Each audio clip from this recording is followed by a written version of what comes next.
우리에게 주신 말씀은 신약성경 마가복음 6장입니다.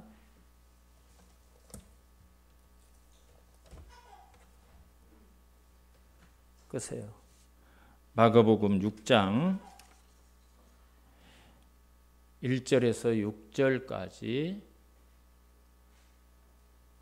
봉독해 드리겠습니다. 예수께서 거기를 떠나사 고향으로 가시니 제자들도 따르니라. 안식일이 되어 회당에서 가르치시니 많은 사람이 듣고 놀라 이르되 이 사람이 어디서 이런 것을 얻었느냐? 이 사람이 받은 지혜와 그 손으로 이루어지는 이런 권능이 어찌 됨이냐? 이 사람이 마리아의 아들 목수가 아니냐? 야고보와 요셉과 유다와 시몬의 형제가 아니냐? 그 누이들이 우리와 함께 여기 있지 아니하냐 하고 예수를 배척한지라.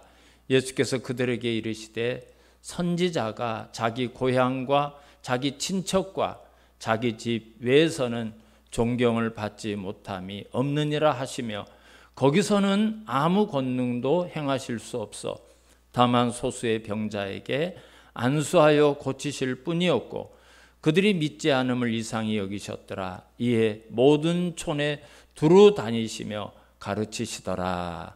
아멘. 할렐루야. 우리 성도님들 환난 가운데 이렇게 뵙게 돼서 감사를 드립니다. 이제 이번 주 목요일이 추석이에요. 우리에겐 다 고향이 있어서 이제 추석이 되면 고향을 찾아가고 또 오기도 하고 또 그동안 보지 못했던 가족들 또 친지들 친구를 만나는 날이죠. 근데 금년 추석에는 고향 안 가기 운동이 벌어졌어요. 국가적으로 고향을 가지 말라.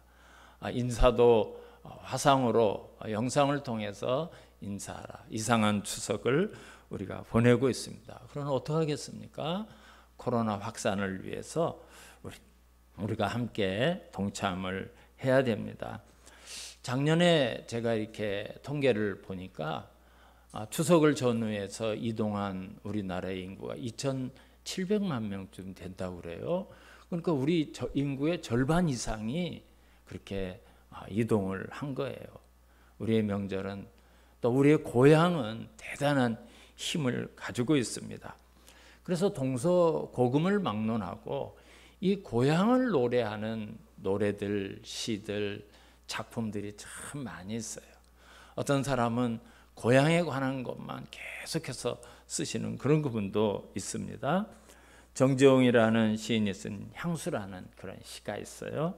넓은 들 동쪽 끝으로 옛이야기 지질대는 실개천이 휘들어 나가고 얼룩배기 황소가 해설피 금빛 게으른 울음을 우는 곳 그곳이 차마 꿈엔들 이칠리야. 그렇죠. 우리의 추억이 있던 고향, 어릴 때 살았던 고향, 꿈에도 잊지 못하는 곳이 고향입니다.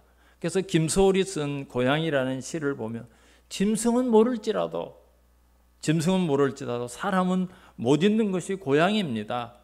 생시에는 생각이 아니하던 것 잠들면 어느덧 고향입니다. 그랬어요. 잠에서 꿈에서 가고 잠자리에 누워서 생각으로 우리는 고향을 오가게 됩니다. 사도 바울의 고향은 길리기아 다소라는 곳이에요. 바울이 예수를 믿었어요. 원래는 예수를 핍박하던 사람이었죠. 예수를 믿고 정말 예수가 계신다. 진짜다. 복음을 전해도 사람이 받아들이지 않는 거예요. 얼마 전까지 예수 믿는 사람을 잡아가고 핍박하던 사람이 예수를 전하니까 사람들이 믿지를 않은 거죠. 그래서 바울이 많은 어려움을 겪다가 아라비아 광야에서 3년을 지내고 고향 다소에 가서 10년 동안을 지나게 됩니다. 그런 가운데 이제 바나바가 바울을 불러서 함께 전도를 하게 되고 이제 바울이 정말 예수를 믿었다. 내가 보증한다. 바나바가 그런 보증인이 되어서 바울이 이제 선교 사역을 할 수 있게 되죠. 바울의 인생 가운데 가장 힘들고 어려울 때 그런 어떤 인생의 전환기에 바울은 고향에 가서 자신을 충전하고 힘을 얻고 새롭게 사역을 하는 것을 볼 수가 있어요. 그런데 고향을 바꾼 사람도 있어요. 아브라함이죠. 어느 날 하나님이 아브라함을 불렀어요. 아브라함아, 너는 고향과 친척과 아버지 집을 떠나서 내가 내게 보여줄 땅으로 가라.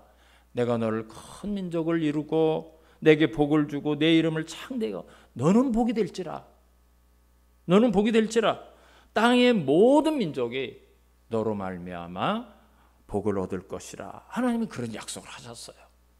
바울은 아브라함은 그런 하나님의 말씀을 붙들고 꿈과 원대한 비전을 품고 고향을 떠나요. 그래 도착한 곳이 가나안 땅이죠. 근데 여러분, 아브라함이 정말 얻은 땅은 헤브론이라는 곳에 그 자기의 무덤터, 묘지로 쓸 땅, 아주 조그만 막벨라 굴이라는 것을 돈을 주고 사게 돼요. 그렇지만 하나님의 말씀하셨기 때문에 여기서부터 이제 자기의 민족이 만들어지고 하나님의 축복이 이루어질 것을 믿고 거기를 고향으로 살아요. 그래서 아내 사레가 거기에 묻히게 돼. 아브라함도 거기에 묻히게 되고 아들 야곱도 묻히게 되고 요셉도 거기에 묻혀서 이제 고향을 바꿔서 살아요. 그래서 고향은 내가 태어난 곳만 고향이 아니라 내가 자라고 내가 꿈을 꾸고 내 꿈을 이룬 곳이 고향으로 삼고 살 수가 있어요. 이제 오늘 내용은요, 예수님이 고향 나사렛을 방문하는 내용인데요. 사실 예수님이 태어난 것도 나사렛이 아니죠. 예수님은 베들레헴에서 태어나셨지만 나사렛에서 자랐어, 성장했어. 그래서 나사렛을 예수님의 고향이라고 성경은 기록하고 있습니다.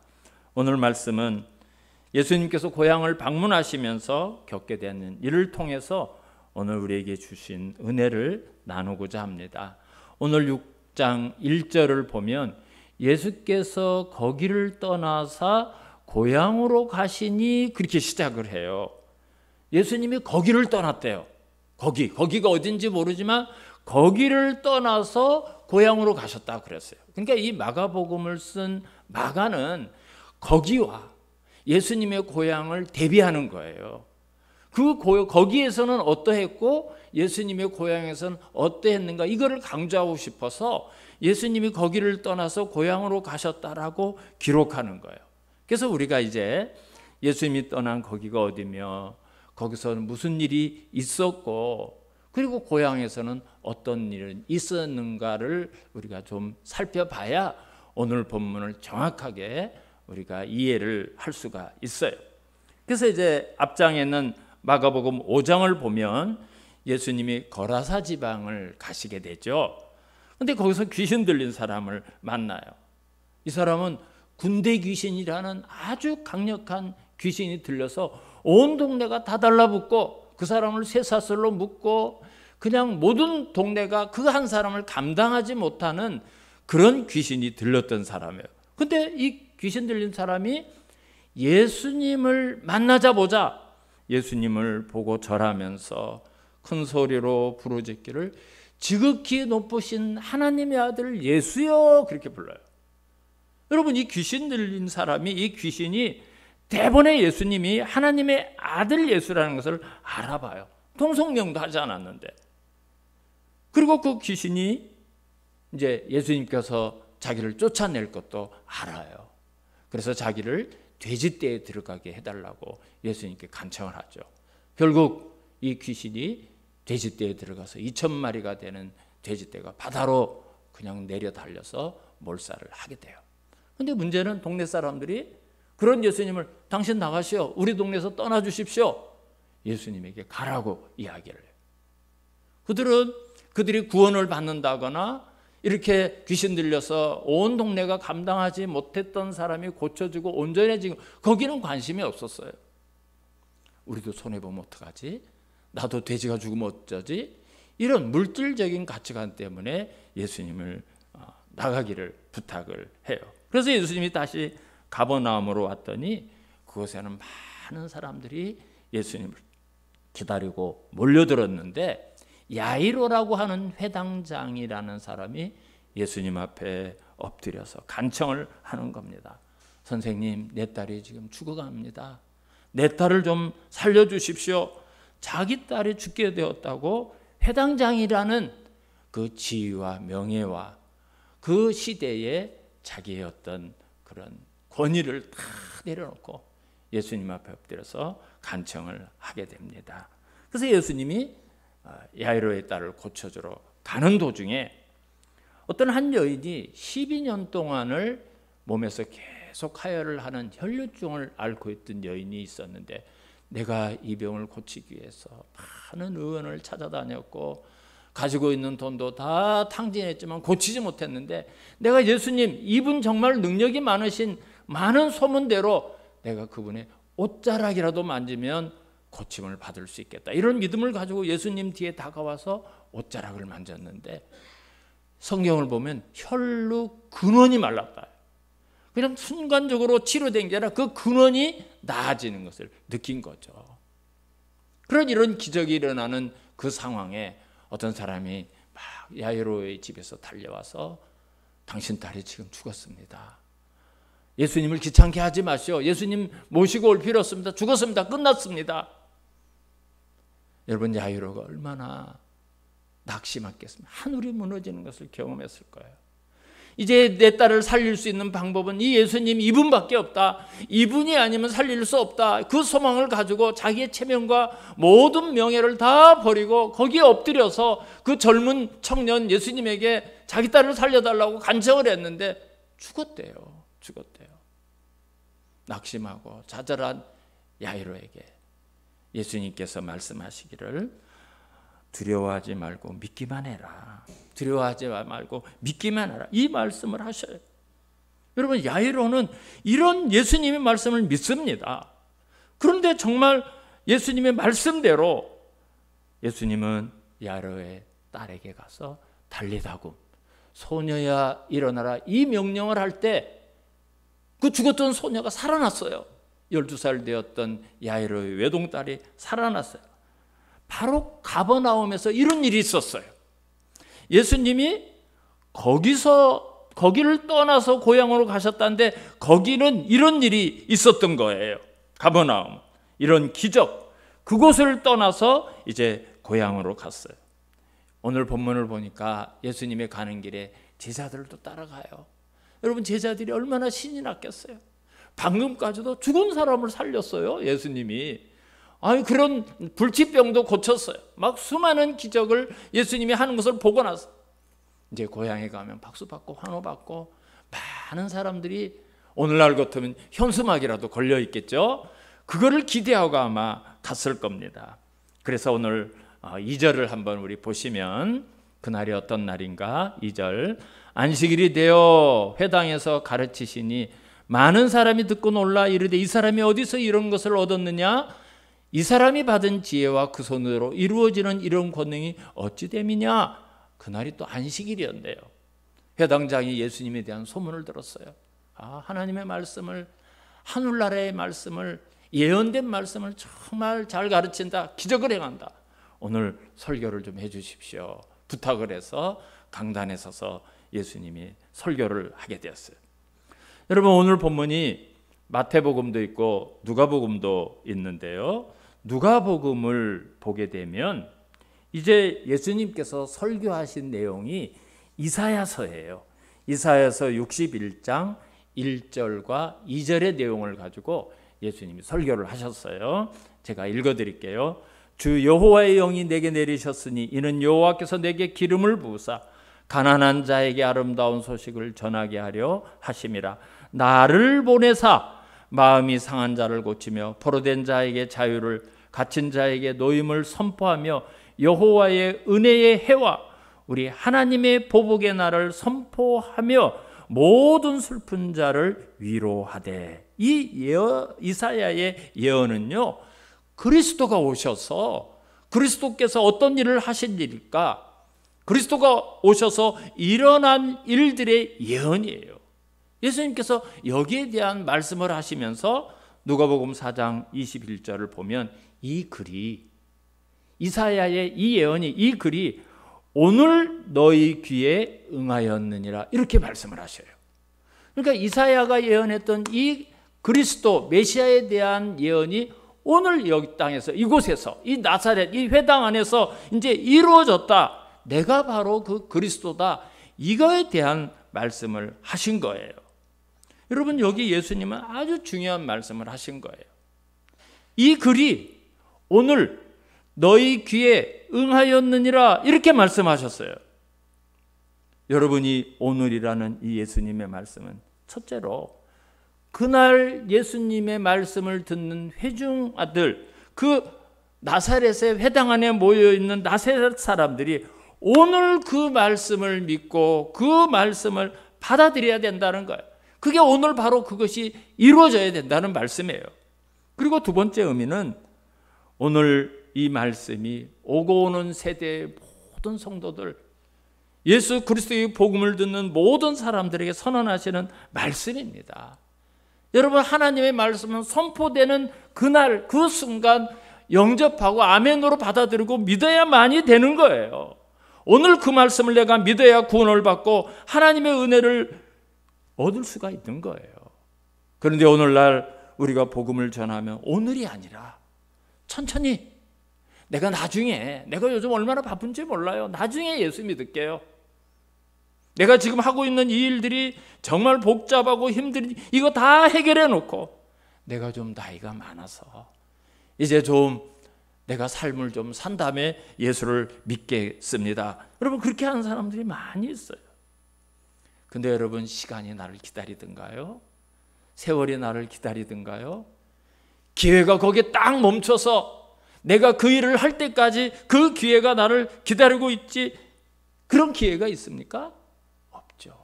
없습니다. 어떤 누구도 내일을 장담할 수 있는 사람은 아무도 없어요. 내일은 내가 이것을 하겠다, 내가 내일은 저것을 하겠다 하는 그 사람들이, 그거를 하지 못하는 일들이 얼마나 많이 있습니까? 어리석은 그 농부의 이야기가 바로 그거예요. 너무나 추수한 게 많아서 이제 내가 곡간을 새로 짓고 거기다가 추수한 것을 막 다 들여놓고 이런 꿈을 꾸고 있는데 오늘 내 영혼을 내가 데려가면 그것이 누구 것이 되겠느냐, 그렇게 말씀하시지 않습니까? 오늘이 아니면, 지금이 아니면 내가 그리스도의 복음을 들을 때 다시는 기회가 오지 않는다는 사실을 우리는 알아야 됩니다. 오늘이어야 되고 지금 이 순간 우리가 그 말씀을 믿어야 돼요. 오늘 이절 말씀을 보니 예수의 말씀이 선포되자 많은 사람이 듣고 놀라며 이 사람이 어디서 이런 것을 얻었느냐, 이 사람이 받은 지혜, 그 손으로 이루어지는 이런 권능이 어찌 됨이냐. 소문으로는 들었어요. 소문으로는 예수가 가버나움에서 이런 일도 하고 갈릴리 바닷가에서 이런 일도 하고 그런 소문은 다 들었어요. 이제 그 소문이 사실이라는 것을 깨닫게 되었어요. 믿게 되었어요. 나사렛 사람들은 큰 충격을 받았어요. 이 사람이 어디서 이런 것을 얻었을까? 도대체 이 사람이 어디서 이런 것을 얻었느냐? 그런 다음에 우리가 3절을 한번 보겠습니다. 3절 우리가 같이 한번 읽습니다. 시작. 이 사람이 마리아의 아들 목수가 아니냐, 야고보와 요셉과 유다와 시몬의 형제가 아니냐, 그 누이들이 우리와 함께 여기 있지 아니하냐 하고 예수를 배척한지라 그랬어요. 이 사람이 마리아의 아들 목수가 아니냐, 그 형제들 아무개 우리가 다 알고 그 누이들 아무개 다 우리가 같이 알고 있지 않느냐, 이거 어떻게 되는 거야? 이게 무슨 일이야? 여러분, 이것이 바로 사람들이 가지는 선입관, 편견의 문제예요. 선입관과 편견의 문제. 여러분, 이 마리아의 아들이란 말은 기가 막힌 이야기예요. 요셉의 아들이라고 해야 맞죠. 마리아의 아들. 이건 막 비하하는 거예요. 조롱하는 거예요. 사람들은 이런 잘못된 편견을 가지고 사람을 우습게 보기도 하고 함부로 대하는 경우가 종종 있어요. 여기 나사렛 사람들이 지금 그러고 있는 것이에요. 여러분, 그런데 그곳 사람들, 가버나움 사람들은 예수 그리스도를 어떻게 봤습니까? 어떤 병이라도, 죽을 것이라도 고쳐내고 죽은 것도 살려내는 사람으로 믿었어요. 이 예수라면, 이 예수님이라면. 그래서 어떤 사람은 구원을 받았고요, 어떤 사람은 12년 동안 고치지 못했던 인생의 고단한 질병, 그 당시의 의학으로 어떤 의사도 고칠 수 없는 난치병이 낫는 기적을 경험했어요. 야이로는 죽은 딸이 살아나는 것을 경험했어요. 죽은 딸이 살아났어요. 죽은 딸이. 여러분 얼마나 놀라운 일입니까? 그게 믿음의 결과예요. 그게 믿음과 믿지 않는 것의 차이점이에요. 근데 나사렛 사람들은 예수를 배척한지라. 여러분, 여기 배척했다는 헬라어가 가진 뜻은 한 3가지 정도의 뜻이 있는데요. 걸려서 넘어지다, 공격하다, 말다툼하다, 이런 뜻이에요. 예수님이 그런 놀라운 말씀을 했는데 그 말씀을 아멘 하고 받아들이는 것이 아니라 걸려 넘어졌다, 실족한 거예요. 시험에 들은 거예요. 공격하는 마음을 가진 거예요. 다투려고 하는 마음을 가진 거예요.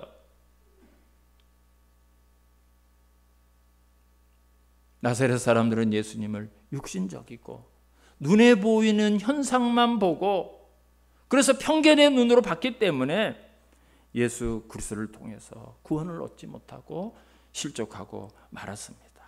슬픈 일이죠. 슬픈 일. 사랑하는 성도 여러분, 우리도 별반 다르지 않습니다. 우리도 그런 선입관과 편견을 가지고 볼 때가 얼마나 많습니까? 우리가 정말 은혜를 받으려면 말씀 앞에서 모든 선입관, 모든 편견 다 버려야 돼요. 그래야 은혜를 받고요, 하나님의 기적과 하나님의 놀라운 능력을 체험할 수가 있어요. 언제나 말씀 앞에서 어린아이와 같이 순수해야 돼요. 순수해. 그 말씀을 그대로 받아들이는 훈련을 자꾸 하셔야 돼요. 그래야 은혜를 받아요. 그래야 그 말씀의 능력을 체험할 수가 있어요. 예수를 배척한지라. 결국은 하나님의 아들이신 예수님이 고향 사람들에게 은혜를 베푸고 그들에게 사랑을 베풀고 그들에게 어떤 능력을 체험하게 하려고 찾아왔는데 오히려 시험에 들었어요. 예수님하고 싸우려고 작정을 한 거예요. 이제 예수님이 어떻게 하셔야 될까요? 안 믿고 배척하면 다른 방법이 없죠. 5절을 한번 보세요. 5절. 거기서는 아무 권능도 행하실 수 없어 다만 소수의 병자에게 안수하여 고치실 뿐이었고 그들이 믿지 않음을 이상히 여기셨더라 그랬어요. 거기서는 아무 권능도 행하실 수 없어요. 믿지 않으면 거기에 능력이 나타나지 않는 거예요. 하나님은 우리에게 믿음을 요구하셔요. 하나님을 기쁘시게 하는 일은 우리가 믿는 거예요. 믿음이 없이는 하나님을 기쁘시게 하지 못하나니 하나님께 나아가는 자는 반드시 그가 계신 것과 또한 자기를 찾는 자들에게 상 주시는 이심을 믿어야 할지니라. 히브리서 기자가 그렇게 말했어요. 우리가 구원받는데 여러분, 우리가 수고하고 노력하고 저와 여러분 가운데 어떤 공로를 세워서 구원받은 사람 있습니까? 아니죠. 믿기만 했는데 구원을 받았어요. 야이로의 딸이 죽어가는데 예수님께서 두려워하지 말고 믿기만 하라. 야이로가 이 말씀을 믿었을 때 죽은 딸이 살아났어요. 죽은 딸을 살렸어요. 죽은 딸이 살아났다고요. 사람들은 당신 딸이 죽었습니다.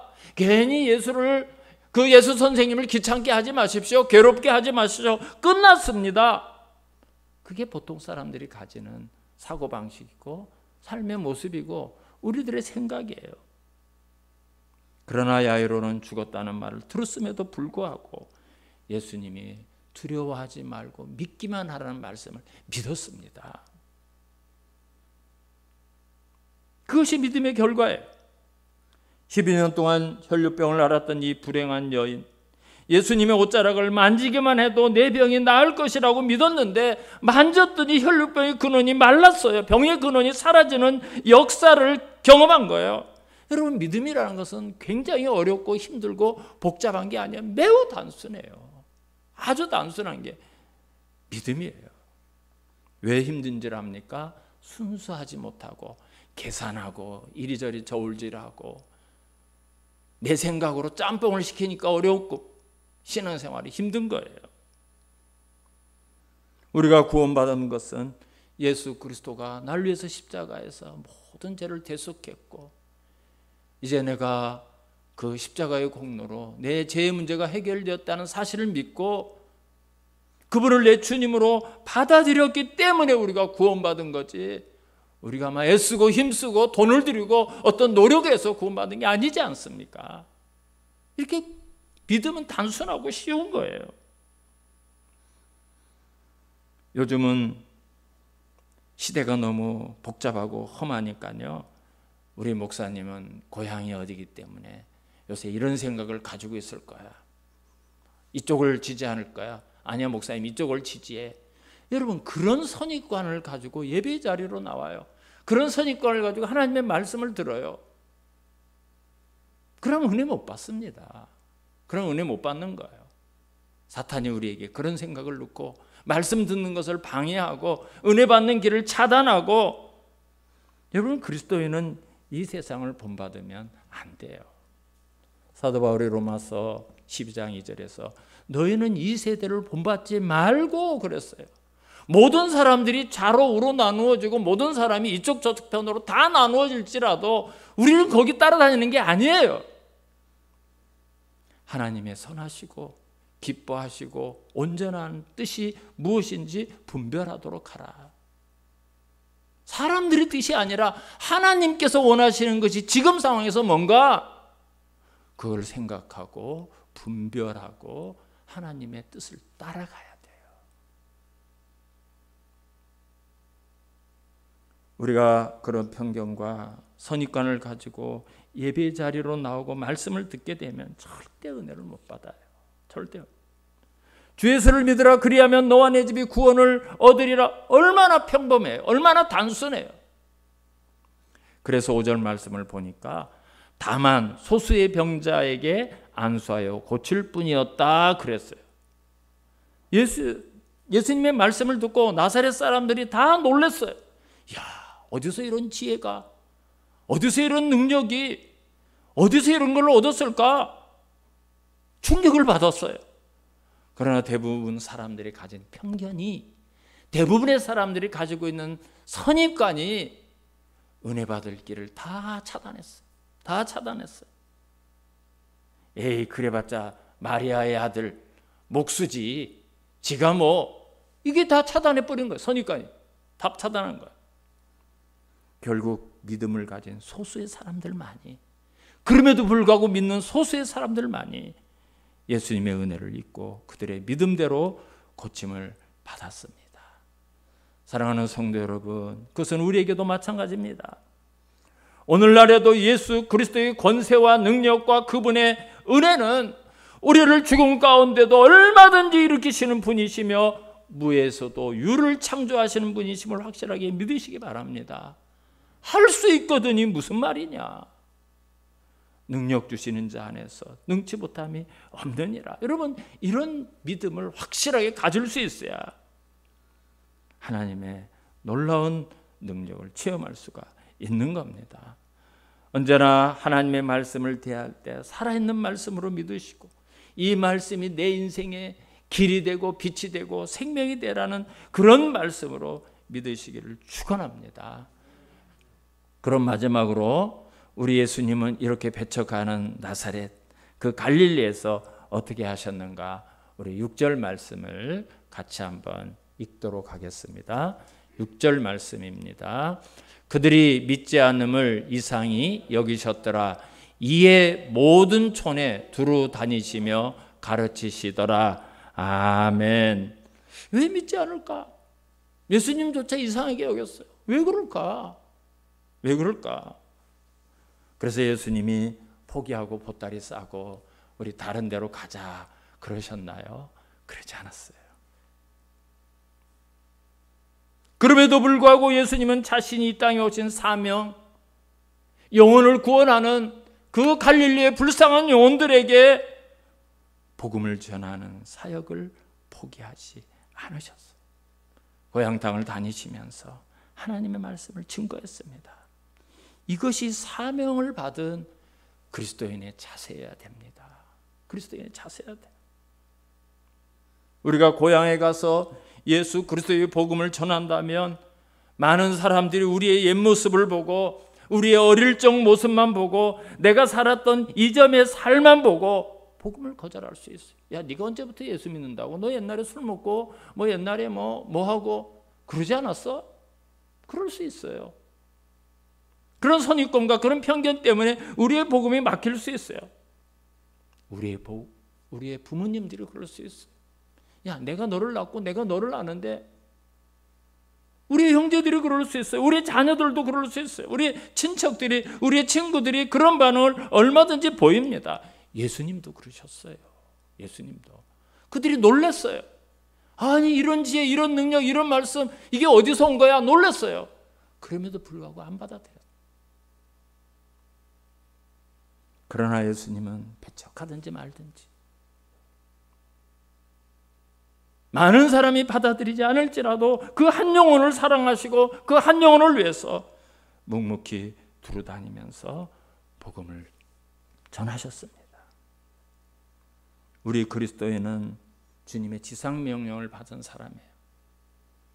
사명을 받은 사람들, 오직 성령이 너희에게 임하시면 너희가 권능을 받고 예루살렘과 온 유다와 사마리아와 땅끝까지 이르러 내 증인이 되리라는 그 명령을 우리 다 받은 사람이에요. 성령을 받았어요.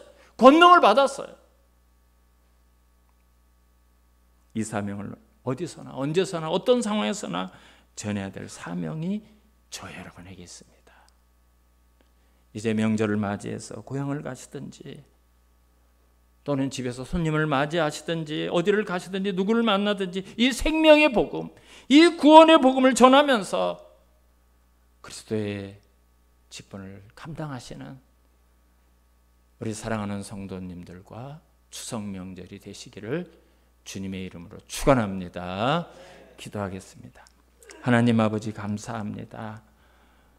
오늘 예수님께서 고향을 찾아서 하나님이심을 드러내고 생명의 말씀을 증거했지만 많은 사람들이 영접하지 아니하고 또 예수님을 배척했지만 그런 가운데도 우리 예수님께서 복음을 증거하시며 또 한 영혼을 사랑하는 심령으로 갈릴리를 순례하시는 말씀을 묵상했습니다. 우리가 추석을 맞이해서 만나는 사람들 또 우리가 가는 곳 오는 사람들에게 이 생명의 말씀 그리스도의 복음을 전하는 명절이 되게 하시고 성도가 될 수 있도록 은혜 베풀어 주시옵소서.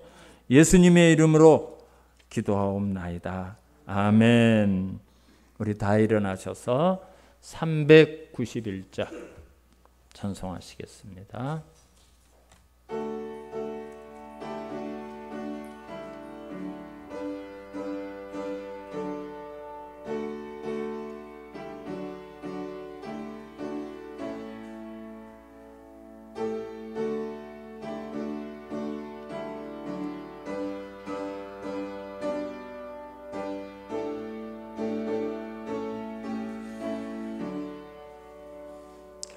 오 놀라운 구세 예수 내 주 참 능력의 주시로다.